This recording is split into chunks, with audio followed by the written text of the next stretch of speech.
Hey friends, this is Squigs, and we are back with another episode of Squiggy Glitches, and today we are going to be checking out the long jump. As you can see, I'm doing it right here. Now this is extremely useful. It's by far the fastest way to move in the game. It takes like, it takes a little practice to be able to do this manually, but there's a way to do it not manually if you want as well, if you are the first player. And once you learn how to do this, you're going to be traveling everywhere like this. Not only is it faster than any other way of travel, it literally breaks the game in some places, both for the fact that ladders can't take it, and you can jump to places that are supposed to kill you, basically. So we're gonna show you some examples of that, but first let's go over how it works. Basically, you just need to jump and roll on the exact same frame. For me, on the Xbox controller, that's A and right trigger. So that's why you kind of hear this clicking noise. That's me jamming down the trigger, trying to get it on the same frame. Now, when you jump, you can also not be holding any directional. So if you're holding right when you try to do this, you're just going to roll or regular jump, one or the other. Yeah, it's not going to work. So you have to be holding nothing on the control stick and then jump. And actually, this is a good example. This is me jumping without hitting a directional afterwards. You see how I kind of fall short, but otherwise I can go very far? That's because you have to jump and then start holding the direction you want to travel in. So you're holding nothing, then you jump, hold forward, then you hold nothing to jump again. It's kind of like a rhythmic thing, where every time you hit the ground, you let go of the directional for a second and then go back. Takes a little getting used to, but once you play around with it, you'll see what I mean.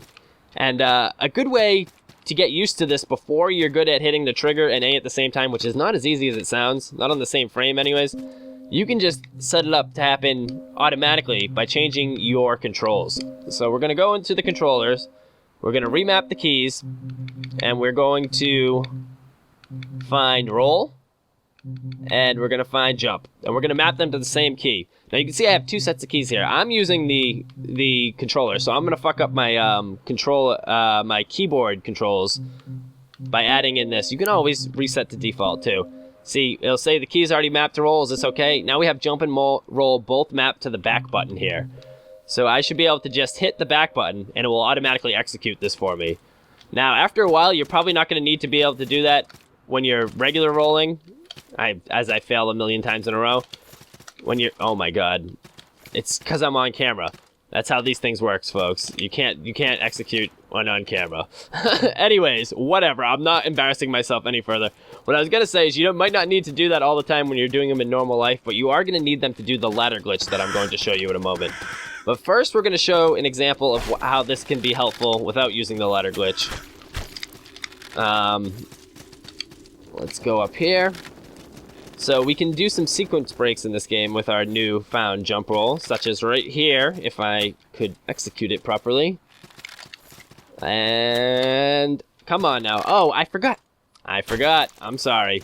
We need to, hold on. We need to take care of this guy. Forgot to mention that this works much better when you take off your clothes. So now I should be able to jump with much more ease. Oh my god. I am really having trouble here, folks. There we go. So you can be able to jump to places that you normally wouldn't be able to get to without some sort of upgrade or going around or something like that. And now here comes the moment of truth. As you can see, I died here moments ago with my 440 salt on my first recording take of this. Should not go well. I'm going to try to make this jump that's going to allow me to skip this whole castle area, if performed correctly. Let's see how it goes. Nope, I needed to land more to the left. But by jumping out that way, you can actually survive the fall here. We're going to come back and try it again, so give me a moment to get back to where we were, and then we'll see if we can pull this off. Okay, this time I'm going to start from further back and not hold right as much. Oop. There we go. See, if you land on that little thing right there, that's how I've done it. I've seen people jump to the right in the past, but that way has always worked for me. So I'm going to say that's the best. And as you can see, we're outside the castle here. We're not supposed to be able to get through this area yet. I can talk to this traveler. I don't want your quest. I don't care. And we are now at this area where we can travel very quickly around due to our ability to long jump. Now I want to die. Yep, there we go. Now we're going to go back to the final The final thing you can do with this glitch, and it's the reason that binding the key is more important, because eventually you will be able to execute it fairly well without the key, as I said. But in order to do the ladder levitation glitch, you're going to want to have a key bound, because you have to do it many times in a row. And basically, it's exactly what it sounds like. If you can keep doing this button combination on a ladder, you can levitate backwards off of it, pretty much hovering through anything. Anything. You can go right through walls and shit, which I'm going to show you right here, is precisely the reason why I'm so bad at that other jump, is because you can just do this. By climbing upwards and then mashing my back button, which was bound to both of those, I can just kind of hover backwards, boom, right through the wall, and now we're at the same location without problem. Like, it's pretty fucking easy that way, if I do say so myself. So, using this ladder glitch, I'm going to do... I shouldn't have killed those guys, but I'm gonna do... Well, I'm gonna show off one more thing you can get to with this ladder glitch, which is the secret dev shop that's only available through glitching, basically, because it's hovering high in the sky. It's right above the first sanctuary. So first, we're gonna go around and unlock the ladder that hangs down from this castle, which I'm not gonna show on camera. But actually, you know what? I will, just in case anyone doesn't do it. But there'll be an annotation to skip this if you don't want to see it. We're gonna get a ladder. Hold on. Yeah. It should be right over here. I don't know why I needed to skip that. Doesn't make any sense at all. Okay, so here's our ladder. Healing up. Now this is tricky.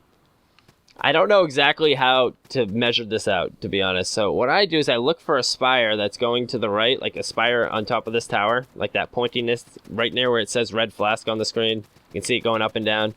But I believe it's the one all the way to the left that I'm looking for.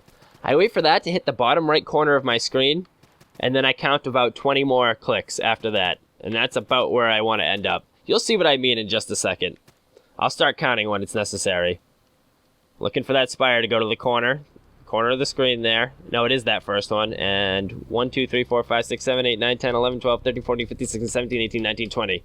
So that's about where I want to go. So now you can see I'm hovering in the air. I'm going to use X so I can switch my directional without falling. Because if you hold left or right now, you're going to fall. And then I'm going to use my long jump in this direction in order to try and hit this dev island. Let's see if we got it in us. I missed the dev island. I went too high, but you could kind of see it for a second to the bottom right. We will be back there with another attempt very soon. Don't worry. Starting from the bottom here. Whoops, messed that up. Starting from that bottom, we're going to go out. Wait for that to hit the corner. 1, 2, 3, 4, 5, 6, 7, 8, 9, 10, 11, 12, 13, 14, 15. There we go. We managed to kill that thing. Which is from a previous death, by the way. It's not the 20, the first one we did. I'm going to cut out any deaths that don't make it. Anyways, we use the X to switch our position to the left. This is about 15 clicks above that. Oh my god, so close. We're going to go for about 12, I guess, in the corner. Now, see, this is going to vary based on your resolution, I think. Because I'm playing in a different resolution than I normally do, and it's much less clicks. So you're going to have to... You're going to have to figure this out for yourself, the timing on this, with some trial and error death, because I really can't account for everyone's resolutions. Let's see. Almost there. 1, 2, 3, 4, 5, 6, 7, 8, 9, 10, 11, 12. Hopefully you don't fuck with me. There we go. Alright. Now we're facing to the left, and we're going to long jump. And we made it! Okay. So here we are on the secret dev shop island. We have this person, very excited to see us. Hi. And here we can buy all kinds of crap. I want to say it's mostly everything. I have no idea. It's probably not even close to mostly everything, but there's a lot of stuff here.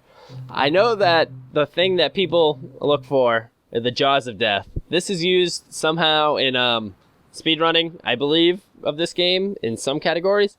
I don't know much about the weapon classing in this game, but if you look at the damage, it does a lot of fucking damage compared to other things right at the base. So I believe it's just a really good weapon. I don't know exactly how it works, but but I know that that one in particular is of note. You can buy some other stuff here, a war horn. I'm gonna click through all these real quick so you can see them. If anyone wants to stop on anything in particular, they will be able to without having to do this themselves. There we go.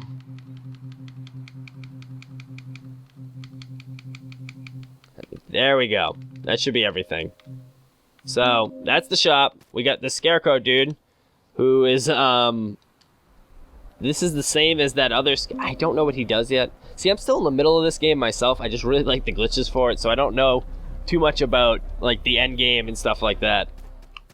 So I know I've seen that guy before in the game. I don't know exactly what he's doing up here.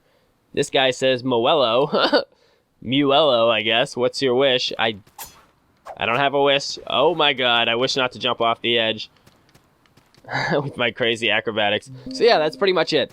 The long jumping glitch, I think if there's anything that you're gonna learn how to do the long jumping glitch. It's super fucking useful. It's useful in the game. It's not really cheating like the salt duplication is, where you might feel bad about like scumming your character up to the top, which I mean, I have a character for each, one that I can cheat on, one that I can't for that reason. But this glitch is just super useful for playing the game casually, just because you can move so fucking fast. You don't have to use it to glitch through walls and stuff like that. Anyways, this has been a quite long episode. I like to stick right to the point with these glitch videos, but this one, there's a lot of cool stuff you can do with it, so I hope you'll excuse the rambling and the failed attempts and all that stuff. And I hope you enjoyed the video, and I plan on coming out with a few more of these Salt and Sanctuary videos. As I said, it's a pretty broken game. There's a couple more good ones to cover, at least, and I don't think it's documented great. There's just not a lot on it that really explain how or why it works. So I want to do my best to provide that for people. So I guess I'll see you guys in the next video. Let's take one more attempt at this for old time's sake. Boom. We died. Take it easy, my friends. I'll catch you next time.